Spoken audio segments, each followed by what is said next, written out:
Bawat taon ay mayroong pasabog na trade na nangyayari sa NBA. Pero heto tayo ngayon 2025.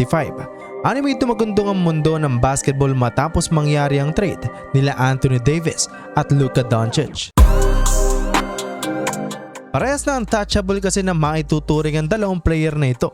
Sa katunayan ultimo ang mga players ay nawindang sa nangyari dahil wala talagang rumors na lumabas patungkol dito. Pero ang malaking tanong ng karamihan ay sino nga ba ang panalo sa trade na nangyari?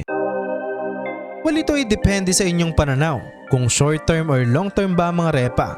Pag-usapan muna natin yung roster na nabuo. Alin ba ang mas magiging effective at makakakuha ng mas magandang sistema sa opensa at depensa?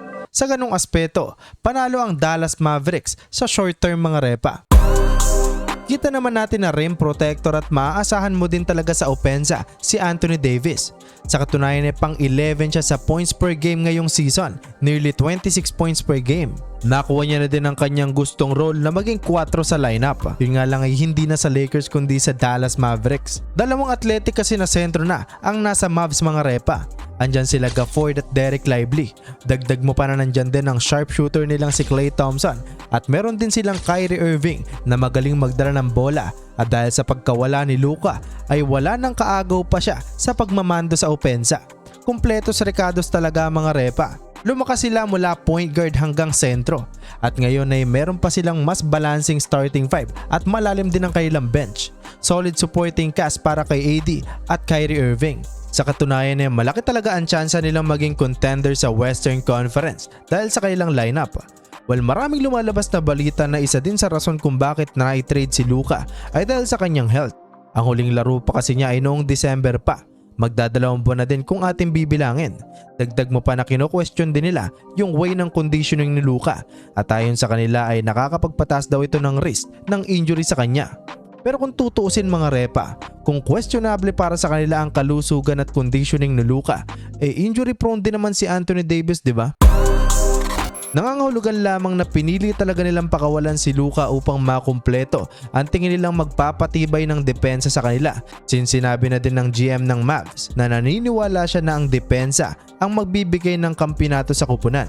Kaya naman pinakawalan nila si Luka kapalit itong si Anthony Davis. Sa kabilang banda, kung long term naman ang usapan ay panalo talaga ang Lakers dito.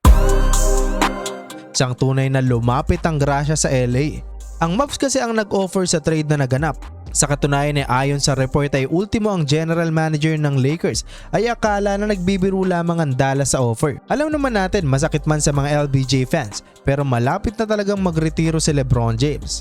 Baka pagkatapos ng season na ito o maaaring hihirit pa siya ng ilang taon, hindi pa natin alam. Pero yung katotohanan na malapit na siyang umalis sa liga ay ito din ang magiging dahilan kung bakit hindi na magiging relevant ang Los Angeles Lakers. Pero heto, biglang inoffer sa kanila ang isang Luka Doncic.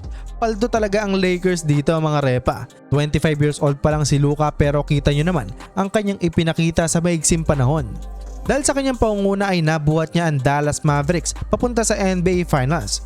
Kung maging healthy ito with or without LeBron, ay kaya niya pa ding dalhin ng kupunan sa tagumpay. Well, malapit nang matapos ang trade deadline para ngayong season at kung makakakuha ang Lakers ng isang sentro na may tira talaga sa depensa ay may ibang usapan.